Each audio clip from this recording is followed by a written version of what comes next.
হিজরি সালের নবম মাস হলো রমজান। এই মাসে সূর্যোদয় থেকে সূর্যাস্ত পর্যন্ত পানাহার, সহবাস ও যে কোনো ধরনের অশ্লীলতা থেকে বিরত থেকে রোজা পালন করেন মুসলমানরা। রমজান ইসলামের সবচেয়ে তাৎপর্যপূর্ণ মাসগুলোর মধ্যে একটি, কারণ এই মাসে মহানবী হজরত মুহাম্মদ সাল্লাল্লাহু আলাইহি ওয়াসাল্লামের উপর আল্লাহ তাআলার পক্ষ থেকে সর্বপ্রথম ওহী নাজিল হয়েছিল। ভৌগোলিক কারণে রমজানে রোজার সময় স্বাভাবিকভাবেই পরিবর্তিত হয়। অবস্থান ভেদে বিভিন্ন দেশে একদিন আগে অথবা পরে রোজা শুরু হয়। পার্থক্য ঘটে রোজা রাখার সময়ের মধ্যেও। প্রতি বছর রমজান মাস পূর্ববর্তী বছরের চেয়ে 10 থেকে 12 দিন এগিয়ে আসে। এর কারণ ইসলামী ক্যালেন্ডারে মাসের হিসেব করা হয় হিজরি চান্দ্রবর্ষ অনুযায়ী।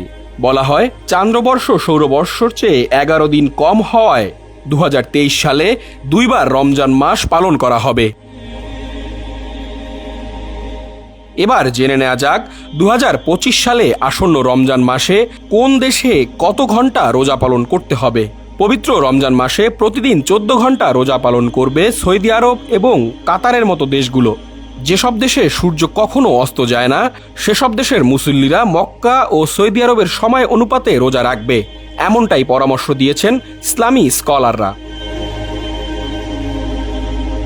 এছাড়াও যেসব দেশে দীর্ঘ সময় রোজা পালন করতে হবে তার মধ্যে হেলসিঙ্কি ফিনল্যান্ডবাসীদের 17 ঘন্টা 5 মিনিট রোজা রাখতে হবে, নুক গ্রিনল্যান্ড 17 ঘন্টা, Glasgow Scotland, Ottawa Canada, Zurich Switzerland, Rome ও ইতালি 16 ঘন্টা 5 মিনিটের মতো, মাদ্রিদ স্পেন, লন্ডন ও যুক্তরাজ্য 16 ঘন্টার মতো, প্যারিস ও ফ্রান্স 15 ঘন্টা 5 মিনিট।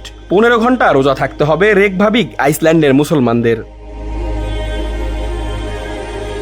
অপরদিকে কম সময় রোজা রাখতে হবে যেসব দেশের, এর মধ্যে Christchurch New Zealand, Puerto Montt ও চিলি 11 ঘন্টা 5 মিনিট, করাচি পাকিস্তান, আইরিশ ও আর্জেন্টিনা 12 ঘন্টা, কেপটাউন দক্ষিণ Africa, Naya Dilli Bharat, Jakarta Indonesia 12 ঘন্টা 5 মিনিট, দুবাই সংযুক্ত আরব আমিরাত, নাইরোবি ও কোরিয়ান মুসলমানদের 13 ঘন্টা রোজা রাখতে হবে।